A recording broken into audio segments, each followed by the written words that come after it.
Well, hello and welcome to another edition of Tim Scott Uncancelled with me, Tim Scott. Great to have you with us.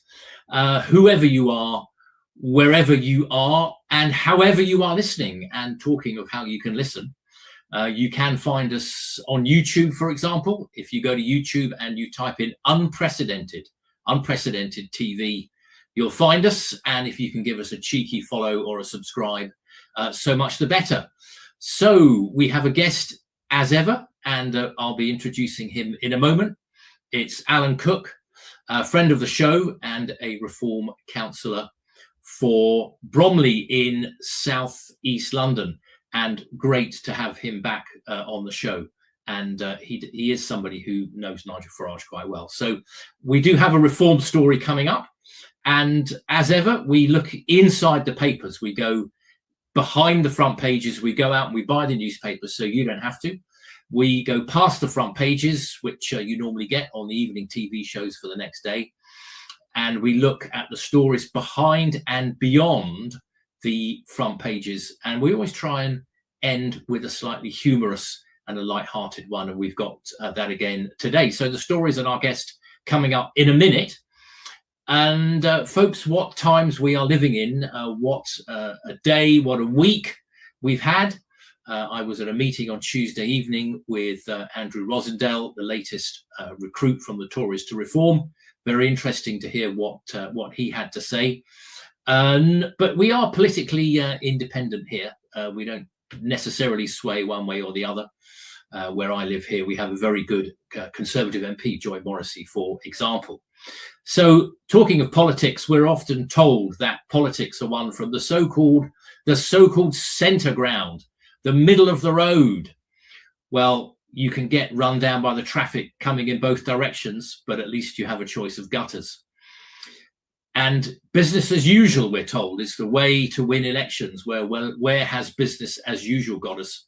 It's got us in the mess we're in now. Whether you believe Britain is broken, that B word, whether you believe it's broken or not, we're certainly a country that has serious problems despite so much going for us.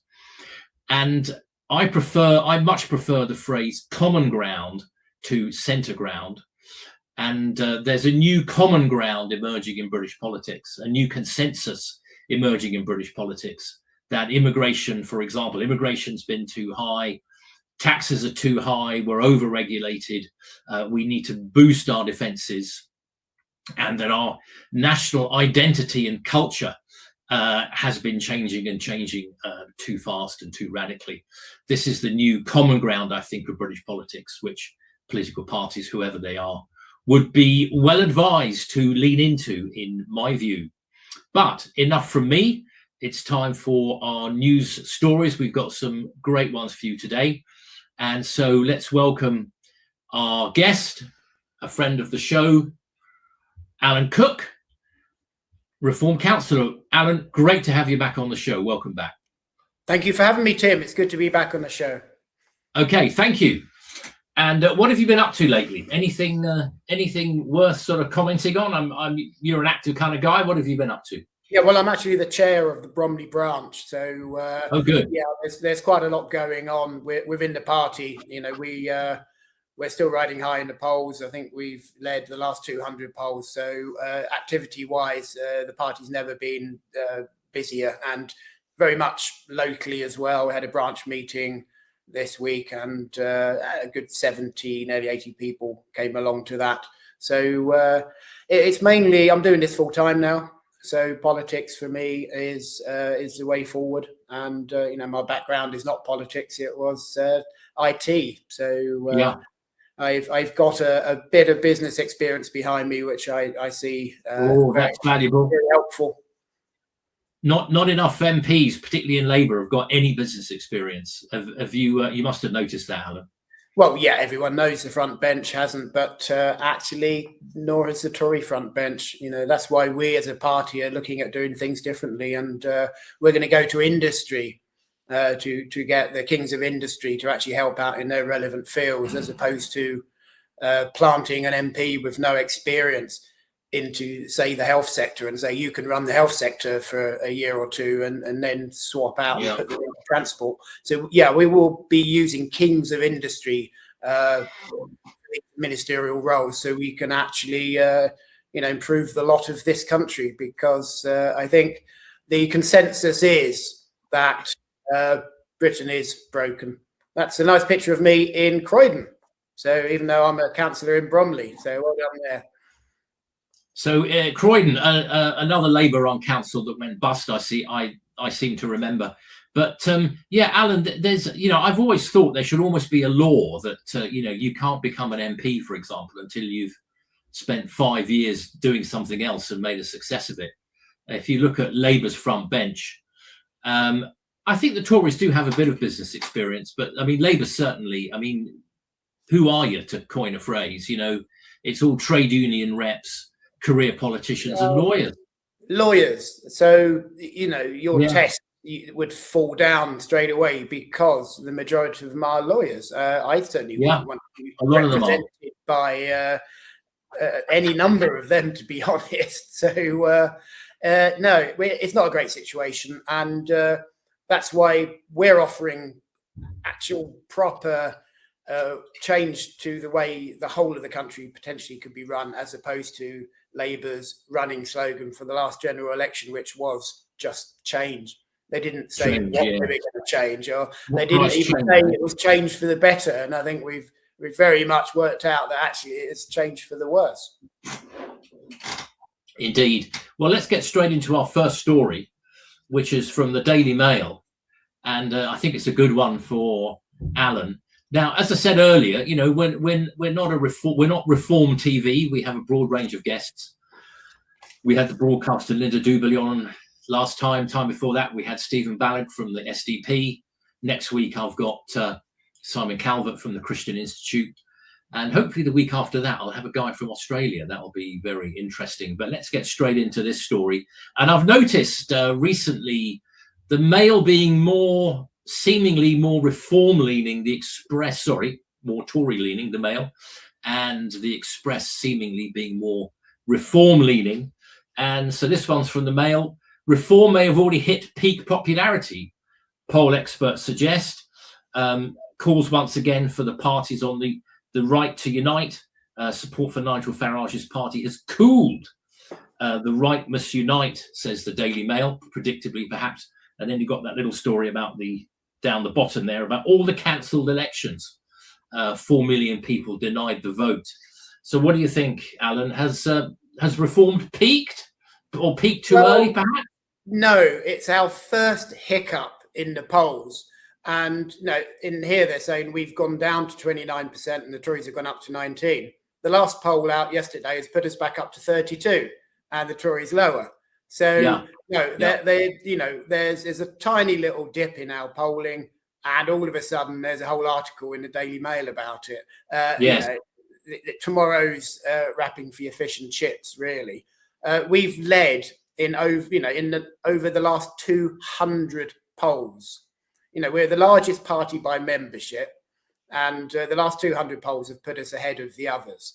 So how far ahead has just changed a little bit. We certainly haven't peaked. John Curtis, I normally respect his views. Maybe they got him on a Saturday morning after a big Friday night or something. But, he hasn't, he's clearly not got this one right. And he thinks we're going to peak at 32 and won't go any higher. Well, I'd put money.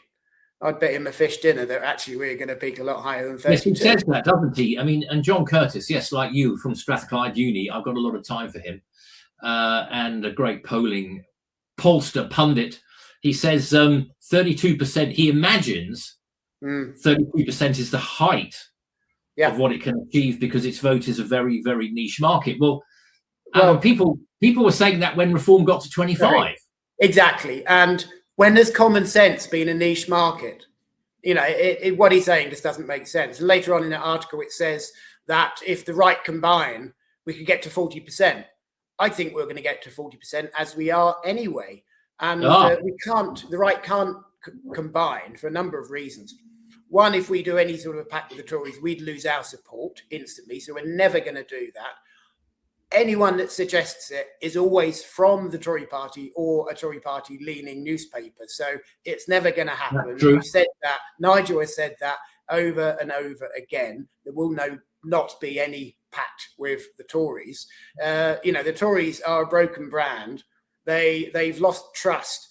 And, what they did to this country over the 14 years, it was bloody terrible, and they need to pay for that. So the trust in that relationship is broken, and what we have been doing is taking the best out of the Tory party and leaving the rest, because even the term "the right unite" is illogical, because the Tory party is no longer a centre-right party. It's a global socialist party, which has removed sovereignty from Parliament and giving it to the Bank of England. It's given it to the lawyers, international law. It's doing the same again now. Labour is with the EU. So no, they're not even a right-wing party. The majority of their parliamentary party should be in the Lib Dems. Yes, Nigel has suggested. Does not make sense. It doesn't ring true. So it's a shame. I normally respect John Curtis. Yes. Interesting comments there, Alan. I think it's certainly true. I say, as a former Tory activist, they had 14 years across 4 elections and 5 prime ministers, and they just failed to deliver. Failed to deliver, Tim. What they did is destroy the country. We've seen the highest tax since the war, the tax burden for working people, the highest levels of people taking benefits, and this is what Labour inherited. So of course it's going to get worse, because the Tories have done what the Labour Party normally do, and they just haven't operated as a Thatcherite party, as a small c Conservative party. They've been global socialists. So it's all very predictable. And the One Nation Tories, they still don't or haven't apologised for what they did to this country. They don't see that they were at fault. Kemi is still, twitting on about how they are going to rise again. And, she's not a bad politician, but the problem with the Tory party is not the leader. So, they've lost Jenrick, which was their only plan B. So now they don't have any plan B at all. And they might as well, you say the right unite. I think the Tories should unite with the Lib Dems. They'd have a great chance into power. They've done it once before. So you never know.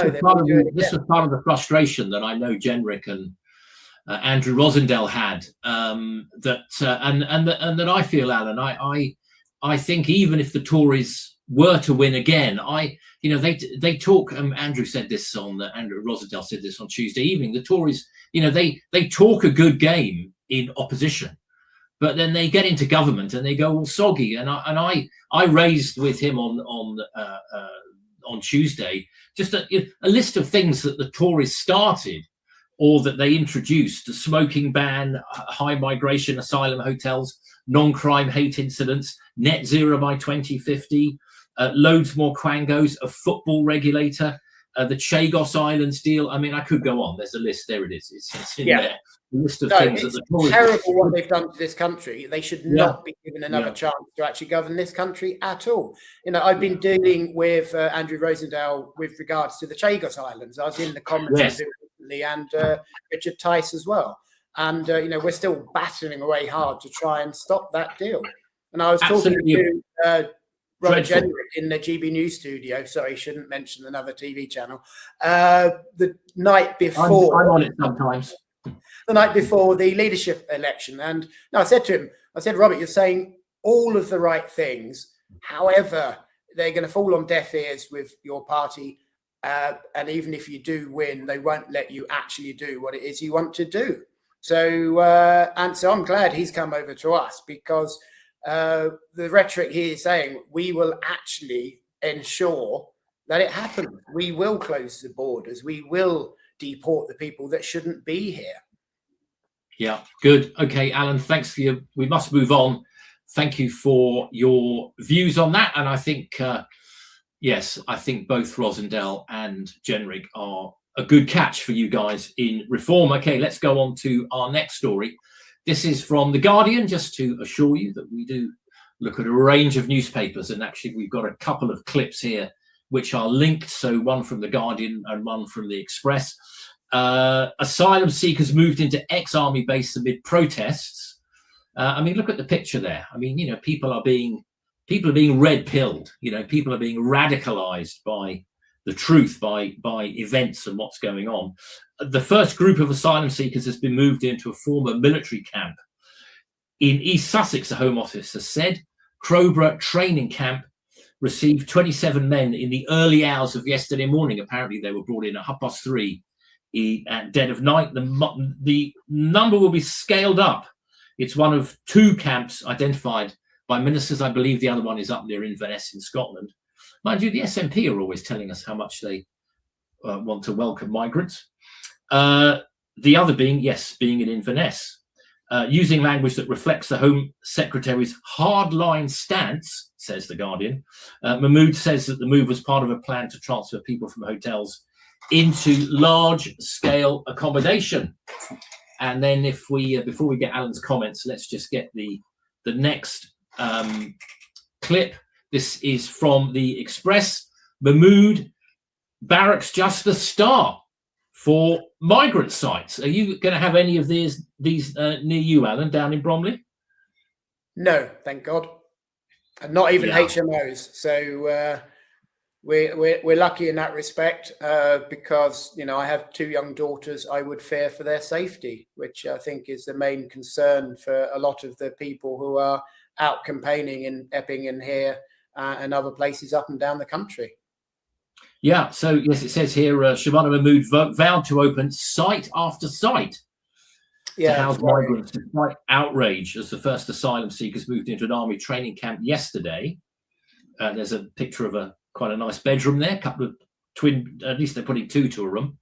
They haven't all got their own room, which of course makes it more expensive. 27 who arrived in the UK on small boats arrived by bus at 3:30 following months of local protests. And Shabana Mahmood vowed to ram through more migrant accommodation on large sites as the government closes asylum hotels. Well, it's all very well saying, we need to close asylum hotels. And by the way, I do think we should take some people on a purely refugee basis, but not like this. We need to take people, in my view, we need to take people legally. We need to take them direct from the region. We should take them in family groups so that they've got each other's support. They've got a support network. And at the moment, we're getting 85% young single men coming across the channel in dinghies. Many of them, of course, are economic migrants. Some of them, yes, fleeing difficult parts of the world. And if we take people properly, if we can vet them first when they get here, we can say to them, not only are you allowed to work, you are required to work. That's what I think we should do. We can and we should take some people. I'd let Parliament decide how many we take. But Alan, this system is completely chaotic. It's grossly expensive and it's hugely open to abuse, isn't it? Well, this is not getting tough, is it? This is just trying to cut the taxpayers' bill for looking after these illegal immigrants. It's not getting tough on it at all. Getting tough would to be actually to detain them, not let them roam around, and then deport them. Detain, deport. The best thing to do is don't let them come here. Pick them up in the Channel as they're doing now, but instead of taking them to Dover, take them to Calais. We can do that under international law. That is getting tough, actually stopping the illegal immigration problem. This is, you're saying, oh, we can't stop taking asylum seekers. No, of course we shouldn't. True asylum seekers, we've always welcomed, and we will continue, even under a reform government, we will continue to accept true asylum seekers. What we'll get rid of is the illegal immigrants and also the economic migrants. It's quite simple. It's common sense and it's humane. I think anyone can wander to any English embassy anywhere in the world and say, please, can I claim asylum? So they don't have to come here illegally. I think actually, when you have the people of the country taking the government to court, something is broken. And over and over again, local villages and towns are uniting and taking the government to court. The government has got it wrong. The government is not looking after the citizens of this country. It is not putting them first, and that has to change. And it will change under us, but it certainly didn't change under the Tories. It got worse under the Tories. The immigration levels we've never seen before under the Tories. Yes, unprecedented number. Yeah. So it's not going to get any better under Labour. They made that clear. They're going to try and spend less on them when they get here. But I think we should have something a little bit more radical when they're potentially bringing 500 undocumented males into Crowborough. I have a friend who lives down there, so they're worried as well. Yeah. I think we should put the government on notice. In English law, we do have something called corporate manslaughter. So if through negligence someone is killed at work, the bosses can be taken to court. And why don't we do that with the government? So if the Home Secretary is happy to dump 500 undocumented males who are from a different culture, who treat women differently, if she is happy to dump them on a small village, I think if there's a single sexual attack, a single rape, a killing, a mugging, an attack of any description, I think her and all of her cronies and her minions and the people behind doing this should be prosecuted. Because it's going to happen. It's going to happen. But they don't seem to care. They just inflict this on the people, the citizens of this country, and don't seem to care about it. We need to get tough. We need to start prosecuting them. People should certainly take whatever reasonable legal resources are open to them. Epping tried, of course, it got knocked back. I think another thing that's going to run on this issue, Alan, is they're using former army camps, but we've had nearly 200,000 young single men, mostly young single men, 85% young single men, come across the Channel. These are just the people that we know about. We've had many others who are not here legally. They've overstayed their visa. They've come in the back of a lorry, that kind of thing. And I know Rupert Lowe's been going on about the numbers of people in the country. How many people are in the country? We need to find out. I think it's at least several million more than we're being told. That the true population, based on the amount of water being used. I know Thames Water recently came out and said that they reckoned that there was a lot more people. I should look up the exact figures, but it was substantial. The amount of water being used in their area is way above what the official population is supposed to be. I think an issue that will also run is that accommodation that really should be going to local people who've been on the housing list, sometimes for years and years, will be going to migrants who've come across the Channel, Alan. And I think that's just going to feed into a great feeling of unfairness on this issue. Oh, 100%. It just goes back to successive governments are not putting the UK citizen first, and they should do. The numbers of registered mobile phones in this country is higher than the adult population. And, so there's so many metrics that they can use to try and actually estimate the number of people in the country. And it's a lot higher than the official figures. And we need to start deporting, and it won't happen until we have a change of government. There's problems in culture because a lot of you said 200,000 is the number of people who come here illegally. The majority of them are from a different culture, so they're not assimilating, they're not blending in, they're not living by our laws. So we do need to do something drastic about it, and quite quickly. There's more people who come illegally than the size of our armed forces. So it is worrying. When 25,000 militia started marching on Moscow, Putin was worried. If we have 200,000 people here who we don't want here, and they find a leader and they get put together as a group, we're in trouble. Yes. Do you see it in? I mean, that's quite stark, Alan. Do you see it in those terms? Do you? Well, we are moving towards civil unrest, whichever way. Yeah, I would have to agree got with it you. wrong. And, you know, we talk about two-tier care, but we are creating a two-tier society. And we are moving towards South Africa. The people that, you know, who can afford to will try and protect themselves.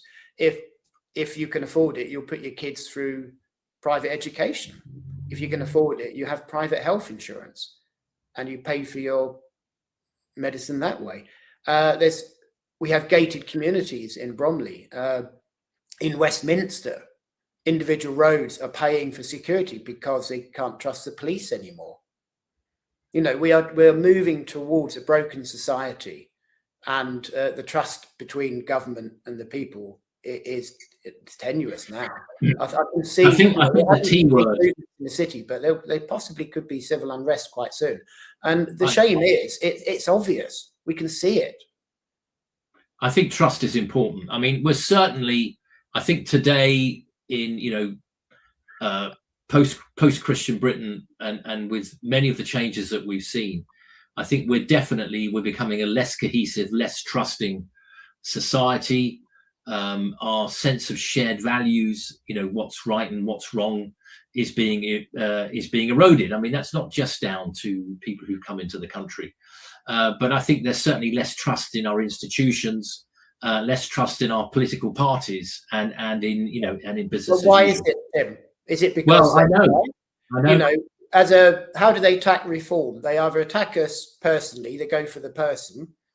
Nigel saying hurty words apparently in the playground 50 years ago, or Labour are still now leafleting saying that reform wish to privatise the NHS and it will cost you 30 grand if you want a hip replacement. Reform policy has never been that. That is based on an interview Nigel did about 14 years ago when he said maybe in the future the country might have to look at an insurance-based system. And yes, he said that in about 20. Labour Party are using that, saying reform that never even existed then, it wants to privatise the NHS. So do you wonder there's no trust in politics? Yeah, I think so. I think the public are rightly fed up with all the name calling and the mudslinging, and you know, I watch Prime Minister's Question Time most weeks. I mean, it's pure theatre. And actually, this week, finally, the Speaker threw one particular MP out for being, shall we say, a bit over boisterous. But you know, the name calling and the finger jabbing and all this sort of thing, you know, really, it's very unseemly, and you know, no wonder the public are fed up. But look, we must move on, and we've got two more of our stories left. But first, we'll have a quick look at a show that's been on Unprecedented recently and shown to people in Texas, I know, as well. And that show, which you can see here on Unprecedented TV, is called Full Throttle. Here it is.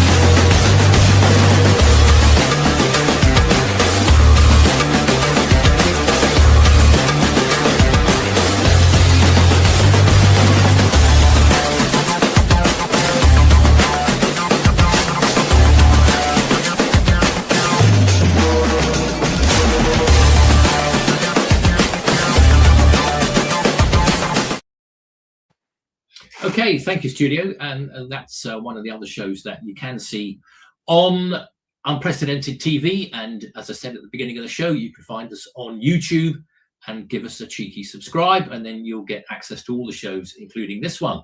Okay, so let's go on to our penultimate story.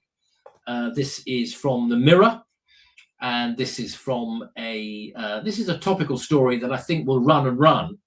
And it's also very much in focus now because of the World Economic Forum in Davos and everything that's been going on there. Interestingly, Starmer not going, despite having said in an interview when asked, would you prefer Davos or Westminster? He says Westminster. Sorry, he said Davos, not Westminster. Okay, so we'll come back to that one, and let's go on with the stories that are on the screen at the moment. So, Alan, we've got a choice of three here. We've got Farage takes aim at UK's major banks. We've got Elon Musk talking about his latest launch, or we've got Brits have been pessimistic about the economy for a whole decade, which to me indicates how deeply embedded some of the dissatisfaction in our country is. Any of these appeal to you to take up? Well, the excuse me, Farage taking aim at the UK banks, that's old story.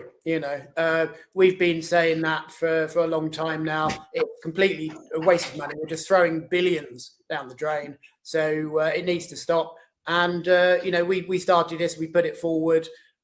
We don't want to basically pay interest on the reserves from quantitative easing. No other country does it. Since we've highlighted this, a lot of other people have actually said, in finance, yes, they've got it right. We should stop doing this. So, Richard Tice is being, he raised it initially, and Farage has taken it on board afterwards. It's been our policy for a long time. Nothing's changed. Nothing's new. I think the only difference possibly is the fact that we're engaging now. We've got a very much a two-way conversation with the industry and big business in the city.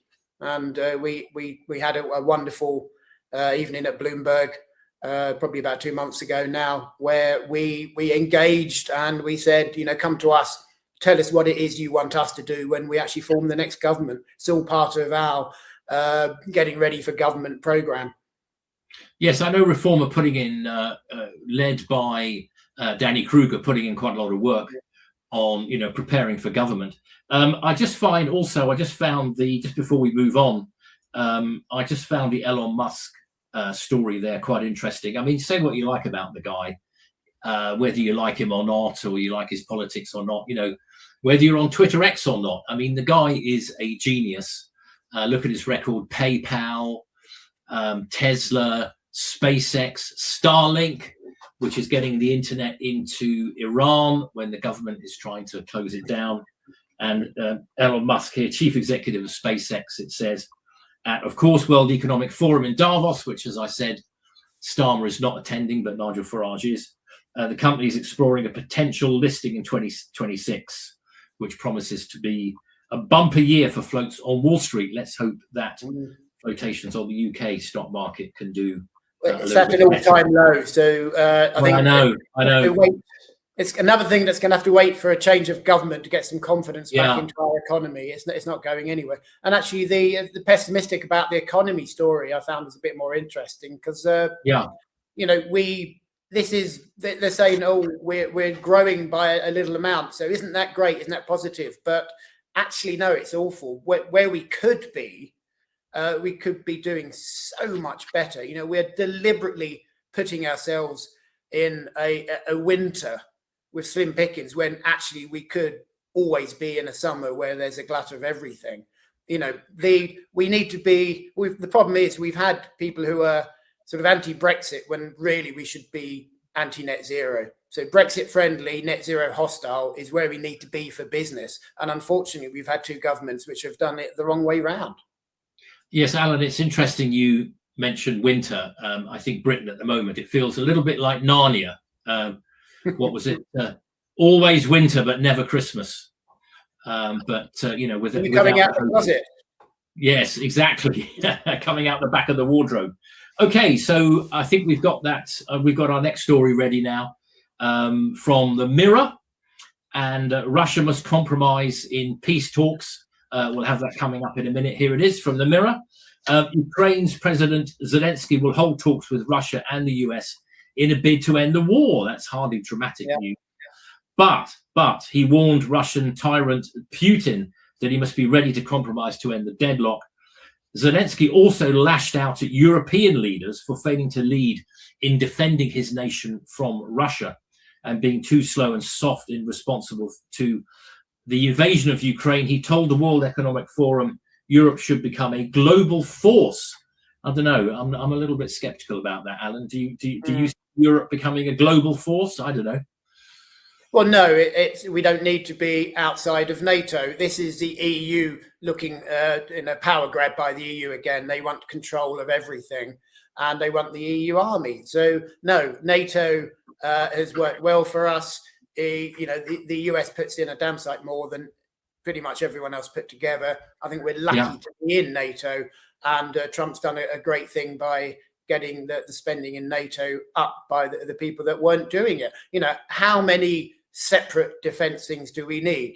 The EU, as far as I'm concerned, doesn't need to exist. The countries can actually all trade together without this unelected body siphoning off money at every opportunity to try and control and do things. I said a long time ago that with the Ukraine-Russian deal, I think the way out of this, to actually find peace there, they may have to look at a sort of a 99-year lease, a bit like Hong Kong. And it sort of pacifies people. In some ways, it kicks a can down the road, and you get the peace. But then, politically, you can fight for the future of the country later on. But this time without guns.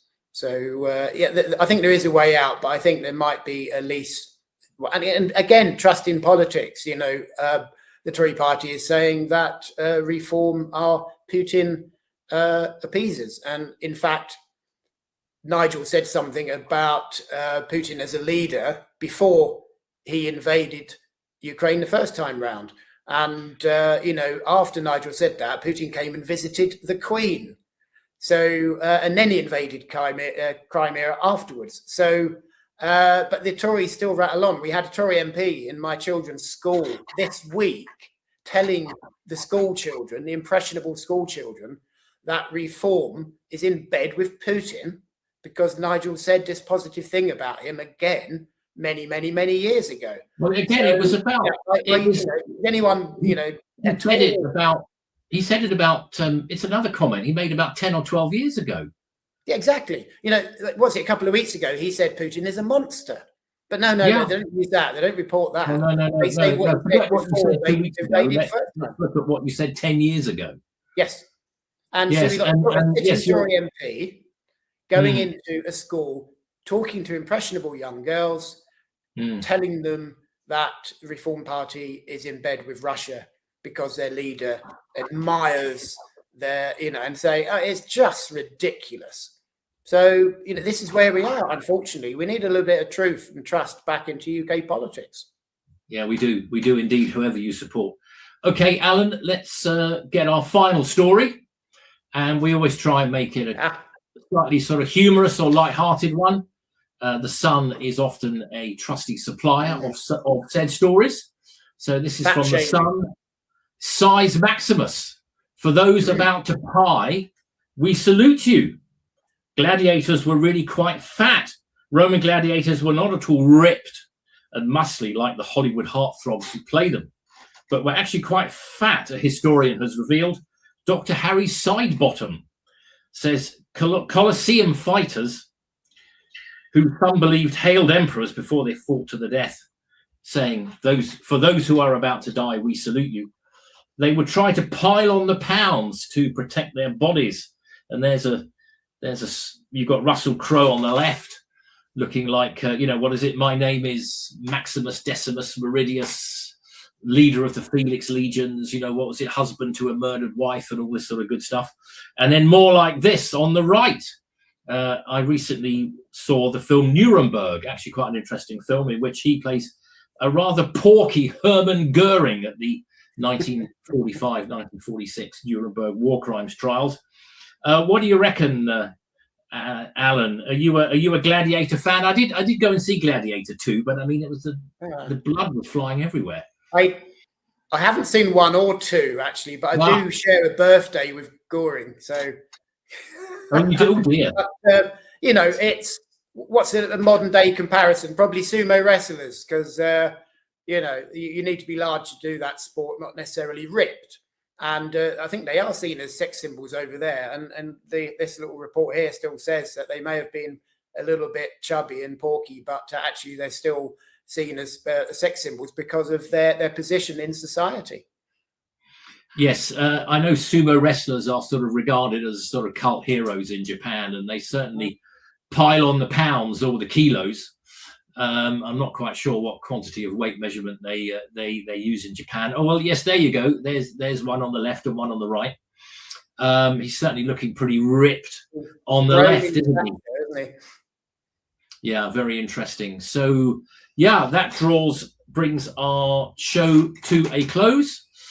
Thanks to the studio, thanks to friend of the show, Alan Cook. Alan, great to have you on again. And we'll be back again soon. Thank you for bearing with, coming right through to the end. There's Alan with Nigel Farage. Great photo of you both together. But as I said, we're not just a reform. We are perhaps sympathetic to reform, but other political parties and personalities are available as well. And we will be having many of them on the show. But our thanks again to Alan Cook. Thank you for joining us. And it's Tim Scott from Tim Scott Uncancelled signing off. And we'll see you next time here on Tim Scott Uncancelled on Unprecedented TV.